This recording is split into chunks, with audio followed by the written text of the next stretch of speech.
우리가 이 땅에서 죽는 것은 죽는 게 아니에요. 주 안에서 죽는 것은 다시 태어나는 거예요. 거듭나는 거예요. 저 영원한 세계로 가는 거예요. 그러면 어떻게 해요? 빈손으로 가요. 아무것도 가져갈 수 없어요. 죽은 사람이 이리 줘, 금덩어리 줘, 야 이거 소중해, 이거 보석 줘, 이거 다이아 줘, 들고 가는 거 봤어요? 다 놓고 갑니다. 그러나 내가 평상시에 행했던 모든 선한 일은 나를 따라 붙는다는 거예요. 그래서 우리가 행한 대로 갚는다는 거예요. 그렇기 때문에 지혜로운 사람은 썩을 몸임, 이 썩을 것으로 심고 썩지 않을 것으로 다시 살아나며 약한 것으로 심고 강한 것으로 다시 살아납니다. 육의 몸이 있어야 영의 몸도 있기 때문에 육의 몸이 있을 때 영적인 세계에 확 내 집을 쌓아놓기 바쁩니다. 그래서 열심히 예물 드리고 열심히 충성하고 열심히 봉사하고 열심히 헌신하고 열심히 전도하고, 야 이번에 은혜 받으러 오신 분들이 각 처에서 왔잖아요. 열심히 은혜 받더니 이 집이 내 집처럼 생각하고 주방 가서 청소하고 머리가 청소하고, 그래서 이번에는요 주방이 항상 노래소리가 끊임없고 항상 웃음소리가 끊임없고, 그러니까 주방도 복잡하지도 않아. 너도 나도 가서 설거지 치고 함께 합력하니까 왜 설거지를 안 쳐, 왜 컵을 왜 그렇게 놔, 이런 사람 아무도 없이 기쁘게 이 일을 해나가고 있잖아요. 여러분, 하나님의 일은 주님이 하시는 거고 은혜 받은 자가 하는 거예요. 억지로 하는 사람은 할 필요가 없어요. 우리는 지금요 죄와 율법이 다스리는 나라가 아니라 은혜가 통치하는 나라에 살고 있어요. 그래서 지금 은혜가 통치하는 나라라는 제목으로 함께 은혜를 나누고 있습니다. 은혜는 무엇입니까? 은혜는 자격 없는 자에게 값없이 주시는 하나님의 선물입니다. 잘나서 받는 게 아니에요. 노력해서 받는 게 아니에요. 받을 자격이 있어 받는 게 아니에요. 무한한 사랑과 자비하심을 인하여 받게 되는 선물이에요. 영적인 세계 들어가봐. 정말 꿀속이보다 더 달고 송이꿀보다 더 달아. 이것을 모를 때는 이상한 거 아니야? 그렇지만 알고 나면 너무너무 행복해. 그래서 야, 여자들은 감성적이라 빨리 들어가. 남자들이 깨지기가 진짜 힘들거든. 그런데 여기 지금 남자들, 아무리 돌짝 같은 남자들도 여기 오면 깨지잖아.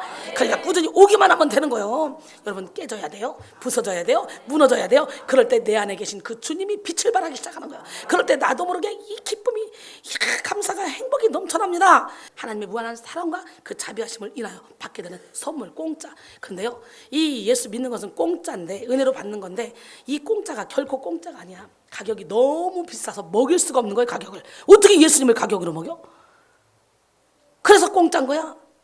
결코 공짜는 아니야. 내가 죽어야 되는 거야. 내가 죽어야 예수를 믿을 수 있는 거야. 내가 깨져야 예수를 믿을 수 있는 거야. 나를 내려놔야 예수를 믿을 수 있는 거야. 에베소 2장 8절로 9절. 너희는 그 은혜에 의하여 믿음으로 말미암아 구원을 얻었으니 이는 너희에게서 난 것이 아니요 하나님의 선물이라. 행위에서 난 것이 아니니 이는 누구든지 자랑하지 못하게 하려 함이라. 그러므로 우리는 이 하나님의 은혜 안에 이제 당당한 삶을 살 수 있습니다. 행복한 삶을 살 수 있습니다. 우리는 하나님의 은혜로 하나님의 자녀가 되는 놀라운 권세를 받은 사람들이에요. 요한복음 1장 12절로 13절 보니 영접하는 자 곧 그 이름을 믿는 자들에게는 하나님의 자녀가 되는 권세를 주셨으니 이는 혈통으로나 육정으로나 사람의 뜻으로 나지 아니하고 오직 하나님께로부터 났습니다. 할렐루야. 하나님께로부터 난 자들이에요. 하나님은 우리를 자녀로 삼아주셨습니다. 그러므로 우리는 왕이신 하나님의 자녀답게 당당하게 멋지게 살아야 됩니다. 왕의 자녀는 왕자로 공주로 살아가야 되겠죠. 왕의 자녀는 왕으로, 당연히 왕으로 살아야 되는데 왕의 자녀가 자꾸 천민의 자녀로 살아간다고 생각해봐. 얼마나 이 왕이 고통스럽고 마음이 아프겠냔 말이지. 설령 우리 안에 아직 많은 연약함과 모자람이 남아있다 해도 우리는 하나님께서 베푸신 은혜를 인하여 왕으로서의 삶을 살아야 됩니다. 다시 한번 이 복된 주일에 예수 그리스도를 통하여 생명 안에서 왕노릇하는 여러분 모두가 되기를 바랍니다. 사실 우리는요 오랫동안 종으로 살아온 것에 익숙해 있습니다. 그래서 주님이 왕으로 불러주셨음에도 불구하고 왕의 권세로 세상을 호령하기보다는 세상 앞에 두려워 떨며 문제 앞에 두려워 떨기 쉽습니다. 사단에게 속으면 우리는 출애굽해도 여전히 애굽의 노예로 살아갑니다. 자유를 얻었음에도 불구하고 종의 멍에를 메고 살아갑니다. 주님은 우리를 노예로 부르지 않고 자녀로 부르셨습니다. 친구로 부르셨습니다. 그러므로 이제는 노예로서의 삶을 청산하고 왕의 자녀답게 살기를 원합니다. 우리 안에는 왕이신 예수님이 계십니다. 할렐루야. 우리 안에 계시는 예수님을 의지하며 그분이 주시는 은혜의 통치를 받으며 왕답게 하나님의 자녀답게 당당하게 멋지게 힘있게 살아가는 여러분 모두가 되시기를 바랍니다. 예, 로마서 5장 18절. 그런즉 한 범죄로 많은 사람이 정죄에 이른 것 같이 한 의로운 행위로 말미암아 많은 사람이 의롭다 하심을 받아 생명에 이르렀느니라 그랬어요. 갈라디아서 5장 1절에 보니까 그리스도께서 우리를 자유롭게 하시려고 자유를 주셨으니 그러므로 굳건하게 서서 다시는 종의 멍에를 매지 말라 그랬어요. 참 왕은 오직 하나님 한 분뿐입니다. 모든 피조물들은 하나님의 종들입니다. 인간은 본래 스스로의 삶의 주인이 아니에요. 하지만 우리가 하나님의 권위를 인정하고 그분께 복종할 때 하나님은 하나님의 형상으로 지음받은 우리에게 그분의 왕적인 권위를 허락하시고 위임하셨습니다. 그래서 우리는 주님 안에서 왕 같은 제사장으로 거듭난 삶을 살게 된 거예요. 우리 하나님 멋쟁이 하나님 기적의 하나님은 살아계십니다. 베드로전서 2장 9절에 그러나 너희는 택하신 족속이요 왕 같은 제사장들이요 거룩한 나라요 그의 소유가 된 백성이니 이는 너희를 불러내어 그의 기이한 빛에 들어가게 하신 이의 아름다운 덕을 선포하게 하려 하십니다. 우리 하나님의 선전물입니다. 왕이란 영광과 권세를 가진 자예요. 오늘날 대통령과 비교할 수 없는 그런 영광과 권세가 왕에게 있습니다. 우리에게 있는 왕의 권세는 분명한 권세이며 실질적인 능력입니다. 왕은 다스리는 자죠. 다스린다는 것은 자유한다는 거예요. 난 여러분 진리안의 자유 가운데 거하기를 원합니다. 왕은 언제나 자유합니다. 왕은 어느 누구에도 매기지 않습니다. 그러나 다스림을 받는 노예에게는 자유가 없어요. 다스림의 권리가 없기 때문이죠. 증오의 노예가 된 사람은 미움을 다스리지 못하고 미움의 마음을 빼앗겨 감정을 주체하지 못합니다. 잠을 이루지 못합니다. 몸을 상하게 하면서 고생합니다. 이보다 더 불행한 사람은 자기 마음을 빼앗긴 줄도 모른 채 본능에 이끌려 사는 사람이겠죠. 물질의 노예가 된 사람, 명예의 노예가 된 사람, 질투심의 노예가 된 사람, 술의 노예가 된 사람, 게임의 노예가 된 사람, 도박의 노예가 된 사람, 욕망의 노예가 된 사람 등등, 이런 수많은 사람들은 정말 불쌍한 사람들이죠. 우리는 왕으로서 다스리고 정복하며 살아가야 돼요. 증오의 노예가 된 사람은요, 미움을 다스리지 못하고 미움의 마음을 뺏겨버리고 감정을 주체하지 못합니다. 잠을 이루지 못하고 몸을 상하게 합니다. 그렇게 고생하면서도 더 불쌍한 것은 자기가 마음을 빼앗긴 줄도 모른다는 거죠. 그래서 본능에 이끌려 살아간다는 거지. 나는 오늘 시간에 여러분 죄의 노예, 게임의 노예, 노예에서 벗어나기를 원합니다. 그리고 왕같이 살기를 원해요. 창세기 1장 27절 28절 보니까 하나님이 자기 형상, 곧 하나님의 형상대로 사람을 창조하시되 남자와 여자를 창조하시고 하나님이 그들에게 복을 주시며 하나님이 그들에게 이르시되 생육하고 번성하며 땅에 충만하라, 땅을 정복하라, 바다의 물고기와 하늘의 새와 땅에 움직이는 모든 생물을 다스리라 하시니라. 할렐루야. 그런데 많은 그리스도인들이 왕으로서의 권세를 누리지 못하고 살아가고 있습니다. 너무 오랜 시간 동안 노예로 살아오는 그런 것이 익숙해져서 자유가 무엇인지도 몰라서 고통 가운데 살아가고 있죠. 민수기 11장 5절로 6절 보니까 우리가 애굽에 있을 때에는 값없이 생선과 오이와 참외와 부추와 파와 마늘들을 먹은 것이 생각나거늘 이제는 우리의 기력이 다하여 이 만나 외에는 보이는 것이 아무것도 없도다. 메추라기 만나 이거밖에 없다고 불평하고 있습니다. 여러분, 광야에서 메추라기 만나를 먹고 굶지 않을 수 있고 그리고 광야 생활을 하면서 가나안 땅을 우리가 달려가고 있다면 감사한 거 아닙니까? 근데 이들은 그 만나를, 그 귀한 곳에서 하나님의 기적같이 베풀어 주신 그 만나를 우습게 여기는 거예요. 여러분들의 모습 아닙니까? 이스라엘 백성들은 고대 이집트의 노예로 살아갔습니다. 430년을 노예로 살다 보니까 자신들도 모르게 노예 근성에 아예 젖어버렸어요. 우리도 역시 오랜 세월 죄의 노예로 살아왔습니다. 자연스럽게 죄의 근성을 갖고 죄의 종이 돼서 살게 된 거죠. 세상은 이렇게 사탄의 권세 앞에 무릎을 꿇고 아부하고 노예가 되어서 죄와 타협하며 사는 것이 현명하다고, 그래야 거기서 얻어먹을 것이 있고 거기서 채워지는 것이 있다고 우리를 미혹합니다. 그리고 명예의 우상을 세워놓고 권력의 우상을 세워놓고 섬기라고 합니다.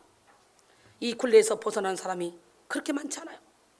그래서 많은 사람들이 애굽의 고깃가마 앞에서 비겁하게 살면서 몰래 고기 몇 점 찍어 먹고 훔쳐 먹으면서 희희낙낙거리며 살아왔던 그런 불쌍한 자아상에서 아직도 벗어나지 못하고 있는 모습을 볼 수 있습니다. 삶은 고기 몇 점 주워 먹는 그런 삶에 괴로워하면서도 또 벗어날 수 없는 이중 고통을 당하는 모습이죠. 예수님은 오늘 우리에게 세상의 권력 앞에 절하지 말라고 말씀하고 있어요. 비겁하게 살지 말아요. 죄의 노예가 되어 살지 말라는 거예요. 요한일서 5장 4절 5절 무릇 하나님께로부터 난 자마다 세상을 이기느니라. 세상을 이기는 승리는 이것이니 우리의 믿음이니라. 예수께서 하나님의 아들이심을 믿는 자가 아니면 세상을 이기는 자가 누구냐 그랬어요. 우리는 물론 주님의 종으로 살아가며 사람들을 섬기며 살아가야 합니다. 무엇보다도 우리는 겸손을 이루며 살아가야 합니다. 하지만 우리의 섬김과 겸손은 결코 비굴함이나 나약함이 아닙니다. 왕으로서 권세를 지니고 그 권세로 섬기는 자가 되어야 돼요. 왕의 권세를 가지고 주님의 말씀에 순종하는 겸손한 자가 되어야 돼요. 늘 두려움과 염려 속에서 사는 것은 왕으로서의 신분, 하나님의 자녀로서의 삶에 합당하지 않습니다. 마태복음 6장 31절로 34절 그러므로 염려하여 이르기를 무엇을 먹을까 무엇을 마실까 무엇을 입을까 하지 말라. 이는 다 이방인들이 구하는 것이라. 너희 하늘 아버지께서도 이 모든 것이 너희에게 있어야 할 줄을 아느니라. 그런즉 너희는 먼저 그의 나라와 그의 의를 구하라. 그러면 이 모든 것을 너희에게 더하시리라. 그러므로 내일 일을 염려하지 말라. 한날 괴로우면 그날에 족하다는 거예요. 내일 일은 내일 염려라는 거예요. 우리는 일용할 양식을 구하며 그날 먹고 살 게 있으면 감사하며 살아야 돼요. 기적의 하나님, 능력의 하나님, 살아계신 하나님은 오늘 이 시간에도 불꽃 같은 눈동자로 여러분을 지켜보고 계십니다. 그 하나님은 이 시간에 말씀하십니다. 사랑하는 내 아들아, 사랑하는 내 아들아, 네가 내 마음에 맞는 기도만 하면 나는 너에게 모든 것을 채워줄 준비가 되어 있어. 이제 너의 욕심을 위해 구하지 말고 내 마음에 맞는 기도를 한번 해볼래? 하나님 사랑하고 이웃 사랑하며 하나님의 일을 하기 위해서 물질을 구해볼래? 그럼 내가 차고 넘치는 물질을 허락할게. 이번 한 주간에 제가 뭘 체험한 줄 알아요? 제가 여러분에게 그러잖아요. 고린도서 8장 2절에 보면 넘치는 기쁨이 극심한 관한과 환난 가운데 핍박 가운데서도 넘치는 연보를 하게 한다. 하나님의 일은 돈이 있는 사람이 하는 것이 아니라 넘치는 기쁨이 한다. 이번 한 주간에는 사업하다가 잘 안 돼서 문 닫고 정말 먹고 살기 힘들고 막 이런 분들이요, 막 여기서부터 막 감동을 받는 거예요. 그러니까 막 너도 나도 할 것 없이 나 이거 할래요, 나 저거 할래요, 나 저거 할래요. 그러면서 막 물질을 깨기 시작하는 거예요. 그러니까 아이고 왜 이렇게 일을 크게 벌리지 목사님은, 우리 교회 재정 뻔한데. 여러분, 그거는 수학적인 계산법이야. 하나님이 공수표를 내게 주셨잖아. 믿음으로 그냥 달려가고 밀어붙이면 하나님이 어디선가 다 채워주시는 기적의 하나님이라는 거야. 그 기적의 하나님은요, 벼룩에 간을 내먹더라고요. 하나님은 그런 과부의 두 랩돈을 기뻐하는 거예요. 그 기적의 하나님은 누구 하나님? 예, 하나님은 살아계셔요. 그래서 제가 그랬잖아요. 극심한 가난이 환난이 더 많은 넘치는 연보를 하게 해서 그들을 축복해 준다고. 여러분, 감자씨 난중에요, 벼씨 아무리 먹을 것이 없어도 씨앗은 남겨놔. 씨종자는 왜? 심어야 거기서 막 30배 60배 100배 거두니까. 그런 것처럼 없는 사람들이 심는 거예요. 은혜가 왕노릇하는 그런 삶을 살아야 될 거 아니에요. 죄의 다스림을 받지 말고, 아멘. 죄가 왕노릇하는 사람이 아니라 은혜가 통치하는 나라에 살게 되는 저와 여러분 됐습니다 이미. 그러므로 우리는 하나님의 은혜의 나라에서 완전히 왕같이 살아야 돼요. 성경에서 은혜의 다스림을 받는 사람과 그렇지 못한 사람의 모습을 가장 극단적으로 보여주는 것이 뭐냐면 탕자의 비유입니다. 탕자가 집을 떠나기 전에는요, 감사와 기쁨이 없었어요. 그래서 나 집에서 부모 밑에서 형하고 같이 사는 거 아우 지긋지긋해. 내 분깃을 줘봐. 어차피 나한테 줄 거잖아. 미리 줘. 나 좀 자유롭게 살게 놔둬. 그래서 달라고 떼써서 돈을 가지고 이 땅에서 엄마 아빠 형제하고 하늘 아래에서 살고 싶지 않아. 나 그냥 외국 가서 자유롭게 살고 싶어. 터치받지 않고. 외국으로 갔습니다. 마음껏 허랑방탕했어요. 얼마 가지 않아서 거지가 됐어요. 돼지의 주염 열매라도 먹으려고 했지만 돼지의 주염 열매도 주지를 않아요. 돼지 치는 일을 하는데도. 그러니까 가만히 생각해보니까 우리 집에 하인들은, 우리 집에 노예들은, 우리 집에 종들은 먹는 거라도 실컷 먹잖아. 이제 종들의 음식이 부럽기 시작한 거예요. 왕같이 살다가 이제는 자기 마음대로 살다가 쫄딱 망해놓고 나니까 거지 신세가 된 거예요. 이제 자기네 집에 있는 종들의 먹는 것이 부럽기 시작하면서 아버지가 그리기 시작하면서 아버지의 사랑을 받았던 것이 얼마나 내게 소중한 거였다는 걸 이제야 깨닫는 거예요.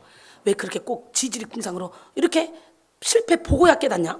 우리는 실패 보고 깨닫지 말고 잘 나갈 때 잘해야 돼. 누구처럼? 이순이처럼 가장 잘 나갈 때, 그럴 때 잘하면 우리는 고난 없이 환난 없이 그냥 쫙 행복하게만 사는 거예요. 천국을 누리면. 근데 꼭 두들겨 맞아야 두 손 들고 오더라고. 그래서 고난이 유익이란 말이야. 우리는 고난이 유익이지만 고난 없이도 잘 나가고 하나님 말씀에 무조건 아멘 순종한 말씀대로 살아봐. 이 땅에 천국을 누리며 살지. 하늘나라는 여기 있다 저기 있다 가지고 바로 너희 마음속에 있다. 하늘나라는 먹고 마시는 것이 아니라 성령 안에서 의와 평강과 희락이라 그랬잖아. 제가 그렇게 살고 있잖아요. 여러분도 그렇게 살기를 바랍니다. 예, 탕자는 그래서 마음을 돌이킵니다. 고난 가운데 그래, 아버지의 품꾼의 하나로 써달라고 해야 되겠다. 내가 차라리 여기서 종노릇하면서 돼지의 주염염을 못 먹고 죽을 바에는 아버지네 집에 가서, 나는 이제 아버지한테 너무 잘못했기 때문에 아버지라고 부르지도 못해. 그냥 나는 종으로 불러달라고 그러고 품꾼의 하나로 써달라고 가야 되겠다. 그리고 갔더니 아버지는 맨발로 뛰어나가서 얼싸 안으면서 종이 뭐냐 품꾼이 뭐냐, 너는 내 아들인데 죽었던 내 아들이 살아왔다. 잔치를 벌리고 가락지를 껴주고 옷을 입혀주고 막 권위를 회복시켜주는 거예요. 여러분이 아무리 세상 가운데 놀다가 고난과 환난이 있다 할지라도 여러분 주님께로 오기만 하면 주님은 여러분의 권위를 회복시켜 준다는 거예요. 그래서 고난이 유익인 거야. 주님께서 여러분을 주님께로 오게 하려고 우리에게 고난을 허락하는 거라는 거지. 탕자에게 고난이 없었어 봐, 영원히 혼자 그렇게 지멋대로 살다가 죽었을 겁니다. 가족이고 부모고 모르고. 그러나 그 고난 때문에 왔어요. 그랬더니요, 아버지가 막 이렇게 섬겨주죠. 근데요, 큰아들이 밖에 나가 놀다가 일하다가 돌아왔어. 집이 시끌시끌한 거예요. 그래서 종에게 물어봅니다. 우리 집이 왜 이러니? 당신의 동생이 돌아왔어요. 뭐라고? 돌아왔단 말이야? 근데 왜 이렇게 시끄러? 아이고, 당신의 아버지가 지금요 막 소작고 잔치 벌렸어요. 미쳤구나, 미쳤어. 우리 아버지가 미쳤어. 두드러 패서 내쫓아도 시험 판결이야. 또 와서 어떻게 내 재산 또 다 뺏어갈지 어떻게 알고 또 마저 주는 거. 진짜 환장하겠네. 열받아가지고 막 성질이 벅벅 났습니다. 막. 그러니까 두 번째 아들은 탕자지만, 돌아온 탕자지만, 이 첫째 아들은 탕자가 아닌 것 같으면서도 탕자였어. 무슨 얘기인지 알겠죠? 전혀 탕자가 아닌 것 같은데도 겉으로는 아버지가 순종하고 있는 것 같이 보였지만 사랑도 감사도 모르는 탕자였다는 거예요. 우리 같으면 어때요? 지금 돈이 문제입니까? 걱정 근심했던 내 동생이 돌아왔네. 세상에 우리 동생이 돌아왔어. 아버지 동생이 다치지 마세요. 이렇게 돼야 되는 거 아니야? 조족은 그랬다는데? 이런 형제도 있는데 이 나쁜 새끼는 열받잖아. 빰때기 팍 아구통을 식구통으로 돌려버려. 어머머 아버지 동생이 왔다고. 아버지 제발 부탁인데 동생이 혼내주지 마세요. 동생이 이제 이번엔 안 그럴 거예요. 이래야 되는 거 아니야 형제라면? 근데 이것이 또 내 재산 빼가지고 또 가는 거 아니야? 또 우리 집 가산 또 탕진하는 거 아니야? 이게 형제의 마음이다. 그래서 우리는 부모의 마음과 형제의 마음이 있는데 우리는 부모의 마음을 가져야 돼요. 요셉의 형제들이 형제의 마음을 가졌기 때문에 요셉을 시기해서 팔아먹었잖아요. 그러나 요셉의 아버지는 부모의 마음을 가졌기 때문에 야단을 치면서도 그 마음에 깊이 간직했잖아요. 난 여러분 모두가 다 부모의 마음을 갖기를 원합니다. 할렐루야. 기적의 하나님 누구 하나님? 야 그래 큰아들이 막 화를 냅니다. 그랬더니 아버지가 뭐라고 말합니까? 야 너는 항상 나와 함께 있으니 내 것이 다 네 것이잖아. 그러나 네 동생은 죽었다가 다시 살아났으니 내가 잃었다가 얻었기로 우리가 즐거워하고 기뻐하는 것이 마땅하지 않냐? 그렇게 말합니다. 여러분 형은 자신이 소유하고 있는 것들에 대해서 당연하다고 생각했기 때문에 감사를 잃어버렸어. 형 또한 동생처럼 집을 나가서 지질이 고생을 해봐야 자기가 누리는 이것들이 얼마나 감사한 일인지 아빠가 얼마나 감사한 일 이걸 깨닫게 될 수 있을까? 그래서 누구나 고난이 유익이야 고생을 해봐야 되는 것 같아. 여러분 이것이 부모의 마음과 형제의 마음인데 난 여러분 모두가 다 형제의 마음을 버리고 부모의 마음을 갖기를 원합니다. 부모는 아무리 속을 썩여도요 돌아오기만 하면 사랑으로 받아줍니다. 그러나 형제는 돌아오면 저 인간 또 들어왔네, 내 자리 뺐네, 돌아오지 않기를 바라는 거죠. 우리는 부모의 마음을 가져야 돼요.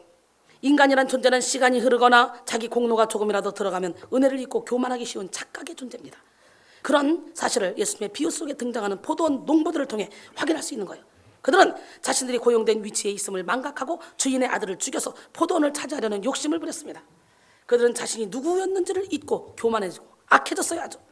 그래서요 누가복음 20장 9절로 16절 보니까 그가 또 이 비유로 백성에게 말씀하시기 시작하니라. 한 사람이 포도원을 만들어 농부들에게 세율을 주고 타국에 가서 오래 있다가 때가 이름에 포도원 소출의 얼마를 바치게 하려고 한 종을 농부들에게 보내니 농부들이 종을 몹시 때리고 거기서 거저 보내. 다른 종을 또 보냈더니 또 능욕하고 때리고 보내. 세 번째 종을 보냈더니 야 이 종도 상하게 하고 내쫓아. 그리고 내쫓아요. 포도원 주인이 이르되 어찌할까? 내 사랑하는 아들을 보내리니 그들이 혹 그를 존대하리라 하였더니 농부들이 그를 보고 뭐라고 말하냐 서로 의논해서 이르기를 종들 보내니까 세를 안 주는 거예요. 세를 주고 갔는데 월세를 줘야 되는데 그래서 이제 종들 3명 보냈는데 다 때려서 그냥 보내는 거예요. 내 아들 보내면 이것들이 순종하겠지. 그리고 아들을 보냈어요. 그랬더니 뭐라 한 줄 알아요? 이는 상속자니 죽이고 그 유산을 우리 것으로 만들자 하고 포도원 밖에 내쫓아 죽여버려. 예를 드는 거예요. 예를 주님이 지금 비유로. 그런즉 포도원 주인이 이 사람들을 어떻게 하겠냐 이거지. 와서 그 농부들을 진멸하고 포도원을 다른 사람에게 주리라 하시니 사람들이 듣고 이르되 그렇게 되지 말아지어다. 그러고 하는 거예요. 여러분 오늘 이 시간에 하나님이 주신 것에 감사하며 항상 나보다 남을 낮게 여기며 다른 사람이 잘 될 때 사촌이 땅을 살 때 배 아파하지 말고 더 기뻐하시기 바랍니다. 인간의 죄성은 은혜를 망각하게 만들고 배은망덕하게 만듭니다. 하나님의 말씀은 이런 인간의 죄성을 씻어내고 끊임없이 은혜를 이해하도록 만듭니다. 예수님은 이 땅에 인간의 몸을 입고 오셔서 십자가에서 죽으심으로 이 땅에 하나님 나라가 임하게 하셨어요. 그리고 공생의 내내 하나님의 나라에 대해서 말씀하셨고 은혜에 대해서 말씀하셨어요. 예수님은 은혜가 통치하는 나라를 설명하기 위해서 또 다른 포도원 비유를 하시죠. 마태복음 20장 1절로 16절까지 쫙인데 천국은 마치 품꾼을 얻어 포도원에 들여보내고 이른 아침에 나간 주인과 같으니 그가 하루 한 데나리온씩을 약속하고 포도원의 사람들을 드립니다. 이른 아침에 또 제3시에 이때는 제3시는 오전 9시예요. 나가서 장터에서 놀고 있는 사람을 데려와 일해라. 그래서 또 일을 시킵니다.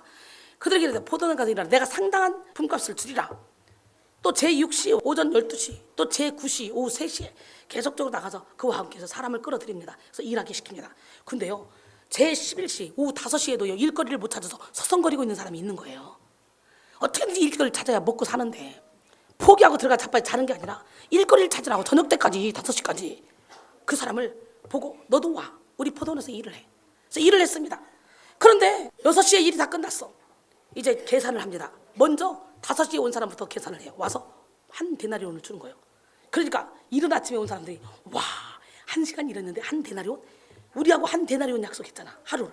그러다 1시간에 한 데나리온이면 우리는 새벽부터 왔으니까 야, 우리는 최소한 10데나리온 주겠다. 이 욕심을 부리기 시작한 거예요. 아니, 한 데나리온 약속했으면 한 데나리온 받으면 되는 거예요, 자기는. 그치? 그렇게 욕심을 부렸는데 이게 5시에 온 사람이나 3시에 온 사람이나 12시에 온 사람이나 9시에 온 사람이나 이른 아침에 온 사람이나 똑같이 나눠주는 거예요. 열받으니까 데모하기 시작합니다. 9시에 온 사람도 12시에 온 사람도 데모해요. 3시에 온 사람까지 데모해요. 미친 또라이들 아니야? 주인 맘이지. 야, 내 것을 가지고 내 맘대로 하는데 너희들 하루 종일 약속 한 데나리온 약속하고 왔잖아. 그럼 한 데나리온 받았으면 그만이지. 너희들 뭐 참견이야. 너희들 왜 까불어? 하나님의 은혜로 받는 거야. 은혜. 이것이 은혜와 자기 노력의 차이란 말이지. 끝까지 일을 찾으려고 포기하지 않고 서성거리는 사람 데려다가 은혜로 주는 거야, 은혜로. 이른 아침부터 일하려고 나온 사람은 그건 자기가 일해서 받는 품삯이야. 우리 하나님 멋쟁이 하나님은 살아계신데 난 여러분 모두가 다 천국은 마치 품꾼을 얻어 포도원에 들여보내고 이른 아침에 나간 집주인과 같다는 그런 말씀으로 예수님의 비유를 시작합니다. 그는 인력시장에 나가서 일할 곳을 찾고 있는 사람들을 불러다가 자신의 포도원에 가서 일하게 해요. 정오에도 오후 3시에도 여전히 일할 곳을 찾지 못해서 서성거리고 있는 사람들이 많이 있었어요. 다 끌어들입니다.